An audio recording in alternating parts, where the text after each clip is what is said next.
नमस्कार। स्वागत है सभी भाई बहनों का हमारी आज की सच्ची खबरों में। तो मैं सभी भाई बहनों से कहना चाहती हूँ, जिन्होंने सुबह की वीडियो नहीं देखी है तो जल्दी से जा करके देख लें। बहुत ही इम्पोर्टेंट वीडियो थी। लेकिन आप सभी बहनें कि जो है उस पर चटपटा कुछ लिखो तभी आप देखती हैं, चाहे उसमें कुछ नहीं हो, झूठी खबरें बिल्कुल ही क्यों ना हो।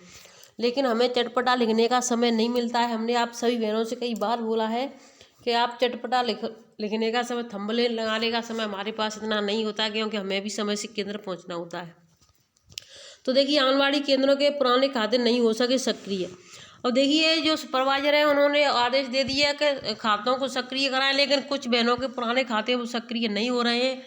और जिससे कि वो जाती हैं बार बार पर, तो वो जो बैंक के मैनेजर हैं वो भी उनको परेशान ताना मारते हैं, कहीं आपके खाते में 2 लाख आएंगे या 4 लाख आएंगे, जिसलिए आप बार बार भाग रही हैं। तो देखिए, जो आंगनबाड़ी बहनें हैं उनके लिए समस्या ज़्यादा हो गई। उधर अधिकारी और उधर मैनेजर, उनको एक नहीं 4-4 5-5 बार चक्कर काट चुके हैं, फिर भी उनके कार्य पूरे नहीं हो पा रहे हैं। और देखिए, तो ऐसे में जो जनवरी का, जैसे जनवरी की सुन रहे थे कि जनवरी में जैसे सर्दियों की छुट्टी खत्म हो जाएंगी, शीतकालीन अवकाश जैसे ही, तो फिर खाना शुरू हो जाएगा गर्म। तो देखिए, जनवरी तो गई, फरवरी में भी खाना मुश्किल ही आएगा, क्योंकि जब तक खाते सक्रिय सबके नहीं होंगे तब तक नहीं हो जाए, चाहे वो एक ही खाता क्यों ना रुक जाए, एक ही की वजह से रुका रहेगा। तो ये देखिए, सीतापुर की खबर है। और कई यानी कि आदेश लगे हुए हैं, तो वीडियो को बीच में छोड़ करके ना जाएं। जिले की 20 बाल विकास परियोजना में स्थित आंगनबाड़ी केंद्रों में अध्ययनरत 5.5 लाख नौनिहालों को हॉटकुक योजना का लाभ दिया जाना है। इसके लिए प्रधान और आंगनबाड़ी के संयुक्त हस्ताक्षर में पूर्व में संचालित खातों को सक्रिय किया जाना है। बैंकों के खातों को सक्रिय किए जाने का कार्य नहीं हो सका। 20 बाल विकास परियोजना क्षेत्रों में 4,232 आंगनबाड़ी केंद्र संचालित हैं। यहाँ 6 माह से 3 साल तक के 3,09,272 बच्चे और 3 से 6 साल के 2,48,631 बच्चे पंजीकृत हैं। इन्हें हॉटकुक योजना का लाभ दिया जाना है। इसे संचालित करने के लिए पूर्व में योजना के तहत खोले गए बैंक खातों को सक्रिय करने के निर्देश शासन से दिए गए हैं, जिससे योजना सुचारू रूप से संचालित किया जा सके। पुराने खातों को सक्रिय करने के लिए बैंक की ओर से दिए गए प्रारूप पर सूचना भरकर उन्हें उपलब्ध करानी है। यह कार्य विभाग की ओर से किया जा रहा है। 4,232 केंद्रों के सापेक्ष करीब 2,000 खातों का विवरण बैंकों को नहीं जा सका। कई पूर्व प्रधान इस बार के चुनाव में नहीं जीते हैं। उनके स्थान पर नए प्रधान का विवरण बैंक जाना है। इसके लिए नए सिरे से फार्म भरा जा रहा है। सभी फार्म बैंक में जाने के बाद वहां से इन्हें सक्रिय किया जाना है। अभी तक खाते सक्रिय नहीं हो सके। तो देखिए, मेन काम है, मैं आपको बताना चाहूँगी, खाते अभी सक्रिय नहीं हो पा रहे हैं, जिससे हमारी बहनें भी परेशान हैं, सुपरवाइजर भी परेशान है। अब देखिए, ये बाल चौपाल यानी ग्राम पंचायत में चौपाल जो लगाई जा रही है, तो ये भी चौपाल लगी हुई है। यहाँ पर अधिकारी बैठे हुए हैं, आप देख सकते हैं। और इसकी और भी देखिए, यहाँ पर पूरी भीड़ है और यहाँ पर इनको मीटिंग चल रही है। तो देखिए, मैं अभी आपको कई ऐसे आदेश भी दिखाना चाहूँगी, जिससे कि आपको कई आदेशों के साथ देखिए, ये उन केंद्रों के आदेश हैं जिन बहनों ने अभी तक यानी अपना वजन लंबाई समय से पूरा नहीं किया है। तो देखिए, ये हमारी आज की सुबह की वीडियो की थंबनेल है, आप जाकर के इसको देख लें। अब देखिए, 17 तारीख का आदेश निकला हुआ है। ये 17 तारीख का उपायुक्त सहज जिला दंडाधिकारी का कार्यालय बोकारो, यानी कार्यालय बोकारो से निकला है। जिला समाज कल्याण पदाधिकारी बोकारो, सेवा में शाखा प्रबंधक भारतीय स्टेट बैंक। तो इसमें ये किस विषय पर निकला, इसको आप सही बहने देखें। विषय इसका क्या है, सेविकाओं सहायिकाओं का मानदेय राशि अंतरित करने के संबंध में, यानी जो सेविका सहायिका है उनके मानदेय में, यानी उनके बैंक खाते मानदेय में डालने के विषय पर है। उपरोक्त विषय के संबंध में कहना है कि सभी बाल विकास परियोजना पदाधिकारी द्वारा प्राप्त संचालित सूची के आधार पर सेविकाओं सहायिकाओं का मानदेय अतिरिक्त मद में यह माह जनवरी यानी माह जनवरी नहीं सॉरी माह अप्रैल का है। देखिए 12 लिखा हुआ है, 12 लिखा है इस पर। माह नवंबर और दिसंबर 22 का भुगतान किया जाना है। तो यानी जो निकल चुका है आपका 2022 का नवंबर दिसंबर, उसका भुगतान किया जाना है। तो इसमें इन्होंने क्या कहा है इसको देखें आप। अतः आपसे अनुरोध है कि आपके खाता में संचालित खाता संख्या, देखिए खाता संख्या लिखा है, से संबंधित निम्नलिखित PFMS निगरानी अनुसार भुगतान करने की कृपा की जाए। यानी अपनी निगरानी में इन जैसे ये खाते जो दिए गए हैं इनमें अपनी निगरानी में मानदेय को भेजने की कृपा की जाए। अब देखिए कैसे कैसे भेजा जाएगा। ये तो जिस खाते में जाएगा उसका कोड है, ये इतने पैसे हैं, और ये उन आंगनबाड़ी केंद्रों का, आंगनबाड़ी का यानी यहाँ पर आंगनबाड़ी का है, ये आंगनबाड़ी सहायिका का है, ऐसे ही ये आंगनबाड़ी सहायिका, ये आंगनबाड़ी सहायिका, ये आंगनबाड़ी सहायिका। तो देखिए AWH लिखा है वहाँ आंगनबाड़ी हेल्पर है, और जहाँ पर AWW लिखा है वो आंगनबाड़ी वर्कर है। तो इस तरीके से इतना इतना पैसा इनके लिए आया है कि इस ब्लॉक में इतना है, इस ब्लॉक में जो जिन जिन बहनों के रह चुके हैं तो परियोजना के हिसाब से आया है। देखिए 18, 17, 18, 19, 20 परियोजनाओं का इसमें नाम आया है कि 20 परियोजना में ये पैसे जाएंगे बोकारो जिलों में। अब देखिए कार्यकर्तियों ने विधायक को सौंपा ज्ञापन। कार्यकर्तियों ने किस लिए सौंपा है ज्ञापन, ये गुरुवार यानी कल की ही खबर है।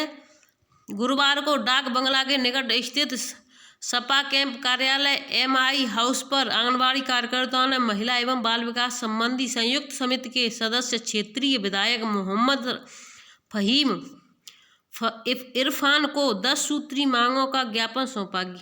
ज्ञापन में कहा गया कि 5 साल पहले आंगनबाड़ी कार्यकर्तियों से मुख्य सेविका के पद पर पदोन्नति हेतु फार्म भरवाए गए थे, लेकिन अभी तक किसी भी कार्यकर्ती को पदोन्नति नहीं हो पाई है। पदोन्नति वहीं की वहीं लटकी हुई है, और जिन कुछ बहनें हमारी एक्सपायर भी हो चुकी हैं, कुछ बहनें रिटायर भी हो चुकी हैं। देखिए 10 साल बाद पदोन्नति का हर, चाहे कोई भी विभाग हो, चाहे कौन सा भी विभाग हो, 10 साल बाद सब में यही होता है कि 10 साल बाद प्रमोशन हो जाएगा। लेकिन एक ऐसा एक विभाग है जिसमें बहनें रिटायर हो चुकी हैं, लेकिन अभी तक वहाँ प्रमोशन की कोई भी प्रक्रिया चालू नहीं की गई है। सुपरवाइजर व सर्कलों की आंगनबाड़ी वर्कर को दी पोषण ट्रैकर की ट्रेनिंग। तो देखिए बहुत ही अच्छी बात है, क्योंकि जो बहनें परेशान हैं उनको कैसे करना। हाँ सॉरी, इस पोषण ट्रैकर को देख करके मुझे इतना याद आ गया। देखिए प्ले स्टोर पर पोषण ट्रैकर जो है वो 17.11 का दिखा रहा है, लेकिन जो आपका पोषण ट्रैकर जो मेन है वो आपका 18 वर्जन का दिखा रहा है। और जिन बहनों का पोषण ट्रैकर अपडेट नहीं हो रहा है, वो नहीं किया जा रहा है, जैसे उनका 17 चल रहा है, अभी तक 18 का नहीं आ रहा है, तो वो बहनें हमें कमेंट करके बताएं, क्योंकि अब हमें पता चल गया है इसको कैसे आपको 18 पॉइंट में जाना है। क्योंकि 2-1 बहन की समस्या होगी तो हम वैसे ही बता देंगे, नहीं तो ज़्यादा बहनों की समस्या होगी तो हम वीडियो बना करके डाल देंगे। अब देखिए सुपरवाइजरों ने ट्रेनिंग कराई है तो बहुत ही खुशी की बात है, क्योंकि सभी बहनों को जानकारी होनी चाहिए कि इसमें कैसे क्या हमें करना है, कहाँ अपडेट होती है, कहाँ हमें इसमें क्या भरना होता है और कहाँ क्या होता है। यह पलवल की खबर है, 18 जनवरी की खबर है। सत्यजय टाइम्स प्रवीण जाखड़। स्थानीय लोक निर्माण विभाग पलवल के विश्राम गृह में बुधवार को पोषण अभियान जात गृह माह के तहत पोषण ट्रैकर की ट्रेनिंग दी गई, जिसमें मुख्य अतिथि के तौर पर महिला एवं बाल विकास विभाग हरियाणा की पोषण अभियान कंसल्टेंट गुरनीतिका कौर ने जिला पलवल की सभी सुपरवाइजर व सभी सर्कलों से एक आंगनबाड़ी वर्कर को पोषण ट्रैकर ऐप पर कार्य करने के बारे में जानकारी दी। गुरनीतिका कौर ने बताया कि महिला एवं बाल विकास परियोजना अधिकारियों जिन जिन बहनें जो नहीं आई हैं, जो एब्सेंट हैं, जो अधिकारी हैं, उन्होंने सुपरवाइजरों को ट्रेनिंग दी है। सुपरवाइजर और यानी आंगनबाड़ियों को देंगी तो कोई भी समस्या नहीं रहेगी, जितना जल्दी हो सकेगा कार्य पूरा हो जाएगा। अब इसमें एक समस्या और आ रही है कि देखिए कई राज्यों में गर्म खाना मिलता है तो कहीं में नहीं मिलता है, और कहीं कहीं पर इसके खातों में पैसा आ रहा है लाभार्थियों के, तो कहीं कहीं पर नहीं है। तो देखिए पोषण ट्रैकर एक जैसा नहीं रहेगा, समस्या बढ़ती रहेगी बहनों के लिए, क्योंकि किसी राज्य में कुछ हो रहा है, किसी राज्य में कुछ हो रहा है।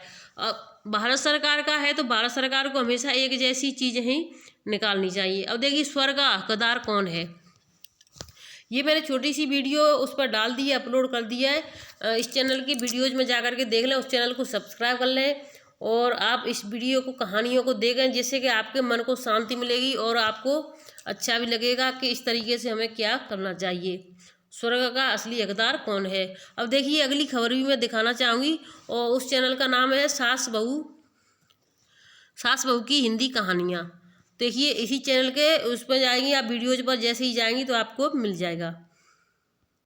और देखिए कुछ बहनों ने हमारे लिए जन स्वास्थ्य संदेश की हेडिंग कैसे लिखें। तो देखिए किस तरीके, किस के बारे में लिखना है, क्या पूछना है, हमें तो ये समझ में नहीं। मैंने जब इनसे पूछा है कि आप किस राज्य से हैं तो इन्होंने कोई जवाब नहीं दिया है। इन्होंने सिर्फ इतना ही किया है कि जन स्वास्थ्य संदेश की हेडिंग कैसे लिखें। तो देखिए इन्होंने सबसे पहले राज्य नहीं बताया, जैसे ही राज्य बताया तो हम इसमें बता देंगे आपको कि किस तरीके से क्या करना है। और जहाँ जहाँ पर जो नया राशन आ चुका है तो बहनों का, तो उसमें नए राशन में क्या क्या आया है और उसका कैसे रजिस्टर बनाया जाएगा, जो बहनें जानना चाहती हो तो वो हमें प्लीज़ कमेंट करके बताएं, क्योंकि हम रजिस्टर जल्दी से जल्दी इसका बनाएंगे और आप सभी भाई बहनों के लिए तैयार करेंगे। और देखिए पीटीएम का रजिस्टर मैंने डाल दिया है, सभी भाई बहन जा कर के देख सकती हैं। पीटीएम का रजिस्टर मैंने 5 से 6 दिन पहले ही डाल दिया है, तो सभी बहनें अपना पीटीएम का रजिस्टर बना लें, क्योंकि हर महीने के तीसरे मंगलवार को पीटीएम होती है और रजिस्टर मेंटेन करना होता है। क्योंकि औचक निरीक्षण हो रहे हैं तो हर तरीके से आंगनबाड़ी केंद्रों के रजिस्टर केंद्र पर मिलने चाहिए और सभी रजिस्टर पूरे होने चाहिए। और देखिए स्कूलों के पाठ्यक्रम में शामिल होगी मोटे अनाज की जानकारियाँ। तो देखिए जो स्कूलों का पाठ्यक्रम में है उसमें मोटे अनाज की जानकारियाँ शामिल होंगी। कैसे, आंगनबाड़ी केंद्र के बच्चों को भी दिए जाएंगे मोटे अनाज से बने पुष्टार। तो देखिए जो आंगनबाड़ी हैं ये उत्तर प्रदेश की खबर है और बाकी सभी उत्तर प्रदेश की, कुछ बिहार की नहीं, जैसे भी हाँ आप सभी बहनें देख लें। तो देखिए वैसे मैं बता देती हूँ कौन सी खबर कहाँ से है। तो देखिए जो आंगनबाड़ी केंद्र के जो बच्चे हैं उनको भी मोटे अनाज से बने पुष्टार मिलेंगे। उसमें क्या क्या मिलेगा। प्रदेश में मोटे अनाज के उत्पादन और प्रयोग में बढ़ावा देने के लिए संबंधित जानकारी को वैश्विक शिक्षा परिषद की माध्यमिक शिक्षा विभाग ने स्कूलों के पाठ्यक्रम में शामिल किए जाएंगे। आंगनबाड़ी केंद्रों में बच्चों को भी मोटे अनाज से बनी रेसिपी या पुष्टार मिलेगा। विकास खंडों और गाँवों में खोले जाएंगे स्टोर। अब देखिए विकास खंड और गांव में स्टोर खोले जाएंगे। इसमें क्या होगा, उचित मूल्य की दुकानों पर भी बांटा जाएगा मोटा अनाज। ग्रामीण विकास विभाग विकास खंड और गांवों में अन्य सार्वजनिक स्थलों पर मोटे अनाज से आउटलेट और दुकानों में सभी चीज़ें प्राप्त होंगी। किसानों के प्रशिक्षण टूल तैयार किए जाएंगे। तो देखिए मोटे अनाज से खाद्य प्रसंस्करण सभी चीज़ें मिलेंगी और ये बहुत ही खुशी की बात है कि जो आंगनबाड़ी बहनें हैं उनके बच्चों को भी मोटे अनाज से बनी हुई चीज़ें मिलेंगी। आंगनबाड़ी सेविका सहायिका ने किया प्रदर्शन। तो देखिए आप सभी भाई बहनों को दिखाई दे रहा है और मैंने इसकी वीडियो डाल दी है। जो बहनें देखती नहीं है, मेरी समझ में एक बात नहीं आती है, जब सत्य की वीडियो हम डालते हैं तो बहनें आप देखती नहीं है और आपको अगर कहीं से झूठी खबरें मिल जाए तो तुरंत देखने के लिए भागेंगी, ऐसे पता नहीं क्या हो गया। समान काम का समान वेतन की मांग को लेकर डीएम मुख्यालयों का घेराव करेंगी। तो देखिए उन्होंने क्या क्या कहा है, लाइव वीडियो देखें आप, मैंने लाइव वीडियो डाल दी है। इन बहनों ने घेराव किया है और क्या क्या कहा है, किस किस का घेराव करेंगी और जो नई शिक्षा नीति है उसके बारे में क्या कहा है। नई शिक्षा नीति को लेकर मुझे एक चीज़ और याद आई, आप सभी बहनें बताएं कि देखिए जिन बहनों ने यानी डीएलटी ब्लॉक लेवल पर जाकर के अपनी बहनों को ईसीसीई की ट्रेनिंग कराई थी, क्या उसका पैसा उनको मिला है या नहीं मिला है। क्योंकि हमारी कुछ बहनें हैं जिन्होंने ट्रेनिंग कराई थी 1-1 महीने की, कहीं 25 दिन की, क्योंकि जहाँ पर ज़्यादा आंगनबाड़ियाँ हैं तो वहाँ पर 20-20 के बैच से हुई थी ट्रेनिंग। तो वो पूछ रही थी कि कहीं पर कोई मिला है। देखिए हमारे ज़िले में अभी तक नहीं मिला है। अगर किसी ज़िले में पैसा मिला है टीए का तो बहनें हमें कमेंट में ज़रूर बताएं, जिससे कि हम भी आवाज़ उठाएं और दूसरी बहनों का भी हक दिलवाएं। वीडियो अच्छी लगी है तो शेयर करें, चैनल को सब्सक्राइब करना बिल्कुल भी ना भूलें और फिर मिलेंगे हम आपसे सुबह की वीडियो में। तब तक के लिए खुश रहें। धन्यवाद।